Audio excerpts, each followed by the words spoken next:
माँ रीता बहुगुणा जोशी, बेटे मयंक जोशी, बहू अपर्णा यादव, ससुर मुलायम सिंह यादव, पत्नी स्वाति सिंह, पति दयाशंकर सिंह। इन सभी लोगों के नाम मैं इसलिए ले रही हूँ क्योंकि 2022 के हुए चुनावों में इन सभी के रिश्तों में दरार आ गई है। 2022 की राजनीति में कई रिश्ते टूटे हैं तो कई घर वापसी को लौटे हैं।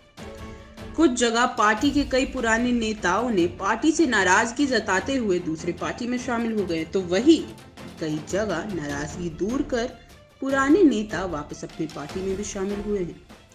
चुनावों के दौरान पार्टियों में दरार आने के साथ साथ कई घरेलू रिश्तों में भी दरार आई है। माँ बेटा, पति पत्नी, बहू ससुर के बीच में राजनीतिक फासला ले आई है 2022 के चुनाव, तो वही चाचा भतीजे को और नजदीक ले आई है। तो वही एक पार्टी के दिग्गज नेताओं को पार्टी से इतनी ज्यादा नाराजगी हो गई है कि सालों साल तक पार्टी में काम करने के बाद उन्हें विपक्षी दल के साथ गठबंधन करना पड़ा। तो आइए अब आपको बताते हैं वो सारे लोग व रिश्ते है कौन। दुनिया की हर चीज में सबसे उच्च दर्जा माँ को दिया गया है, लेकिन इस साल के हुए उत्तर प्रदेश चुनावों ने माँ और बेटे को भी अलग अलग दल में एक दूसरे के खिलाफ खड़ा कर दिया। जी हाँ, हम बात कर रहे हैं रीता बहुगुणा जोशी और उनके बेटे मयंक जोशी की। रीता बहुगुणा जोशी भाजपा की वरिष्ठ नेता और पार्टी से सांसद भी रही हैं और 2022 के चुनावों में वो चाहती थी कि उनके बेटे मयंक जोशी को भी भाजपा से टिकट मिल जाए, लेकिन वो मुमकिन नहीं हो पाया। मयंक जोशी को टिकट ना देने पर मां रीता बहुगुणा जोशी ने ये भी कहा था कि अगर पार्टी उनके बेटे को टिकट नहीं देगी तो वो सांसद पद से इस्तीफा दे देंगे। और जब पार्टी ने मयंक जोशी को टिकट नहीं दिया तो सपा ने उनका खुले दिल के साथ अपनी पार्टी में स्वागत किया। लेकिन रीता बहुगुणा जोशी अब भी बीजेपी में है और सांसद पद से इस्तीफा देने की वो बात सिर्फ एक बात ही रह गई। आपको ये भी बता दे कि रीता बहुगुणा जोशी भाजपा में शामिल होने से पहले कांग्रेस की सदस्य थी। इनके पिता हेमवती नंदन बहुगुणा उत्तर प्रदेश के मुख्यमंत्री भी रहे हैं, इसलिए उत्तर प्रदेश की राजनीति के साथ रीता बहुगुणा जोशी का बहुत लंबा जुड़ाव रहा है। रीता बहुगुणा जोशी का राजनीति से रिश्ता 1995 से रहा है। 1995 में रीता बहुगुणा जोशी इलाहाबाद की मेयर थी। फिर साल 2003 से 2007 तक अखिल भारतीय कांग्रेस की अध्यक्ष पद पर रही थी। 2007 से 2012 तक उत्तर प्रदेश कांग्रेस कमेटी की अध्यक्ष रही थी और 2009 में मायावती के खिलाफ अपमानजनक बात बोलने की वजह से रीता बहुगुणा जोशी को मुरादाबाद जेल भी भेजा गया। जेल से वापस आने के बाद साल 2012 में लखनऊ छावनी विधानसभा क्षेत्र से सदस्यता के रूप में निर्वाचित हुई थी। 2014 में लोकसभा चुनाव से लखनऊ में असफल हो गई थी। फिर 2016 में कांग्रेस में 24 साल बिताने के बाद वह भारतीय जनता पार्टी में शामिल हुई और 2017 में भारतीय जनता पार्टी से लखनऊ कैंट से चुनाव लड़ी थी रीता बहुगुणा जोशी। आइए अब बात करते हैं ससुर मुलायम सिंह यादव और बहू अपर्णा यादव की। अपर्णा यादव मुलायम सिंह यादव के दूसरे बेटे और अखिलेश यादव के छोटे भाई प्रतीक यादव की पत्नी है। अपर्णा यादव का यादव परिवार से रिश्ता 2011 में जुड़ा था और 2017 में समाजवादी पार्टी ने लखनऊ कैंट सीट से उन्हें टिकट दी थी। अपर्णा यादव 2017 में रीता बहुगुणा जोशी के खिलाफ चुनाव लड़ रही थी और 33,000 वोटों से अपर्णा यादव लखनऊ कैंट सीट से हार गई थी।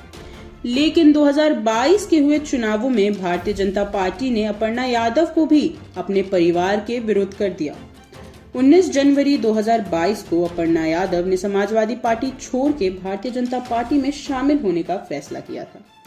उत्तर प्रदेश की जनता और खुद अपर्णा यादव को ये लग रहा था कि भाजपा उन्हें लखनऊ कैंट की टिकट देगी, लेकिन भाजपा ने आखिरी समय पे अपर्णा यादव को टिकट नहीं दी और वर्तमान में अपर्णा यादव को भाजपा से राज्य मंत्री की पदवी हासिल हुई है।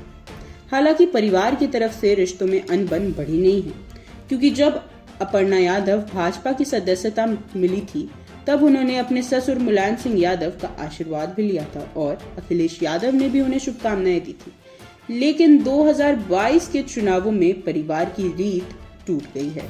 आइए अब जरा नजर डालते हैं राजनीति की दुनिया में जिस पति पत्नी की जोड़ी ने सबसे ज्यादा सुर्खियां बटोरी हैं। जी हाँ, हम बात कर रहे हैं पति दयाशंकर सिंह और पत्नी स्वाति सिंह के बारे में। दयाशंकर सिंह और स्वाति सिंह का विवाह सन 2001 में हुआ था। दयाशंकर सिंह राजनीति की दुनिया में बहुत लंबे समय से जुड़े हुए हैं। कुछ समय पहले जब मायावती ने दयाशंकर सिंह पर कुछ अपमानजनक आरोप लगाए थे, उस समय उनकी पत्नी स्वाति सिंह ने मीडिया के सामने आकर मायावती पर हमलावर किया था। उसी समय से स्वाति सिंह चर्चाओं में आ गई थी और 2017 में उन्होंने भाजपा में शामिल होने का फैसला कर लिया था। 2017 के चुनावों में स्वाति सिंह सरोजिनी नगर कैंट सीट से विजेता भी रही थी, लेकिन दोनों पति पत्नी के रिश्तों में दरार काफी लंबे समय से चल रही थी।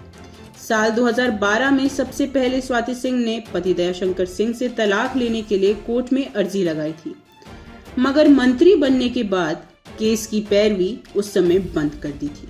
साल 2018 में दोनों पक्षों के कोर्ट न पहुंचने पर कोर्ट ने केस बंद कर दिया था। 2017 में सरोजिनी नगर सीट से विजेता रही स्वाति सिंह पर भाजपा ने साल 2022 में भरोसा नहीं जताया और इस बार उन्हें टिकट भी नहीं दी। हालांकि दोनों पति पत्नी की नजर सरोजिनी नगर सीट पर थी, लेकिन भाजपा ने दोनों में से किसी को भी टिकट नहीं दिया। अब फिर 2022 के चुनाव के प्रचार के समय दोनों फिर सुर्खियों में आ गए थे।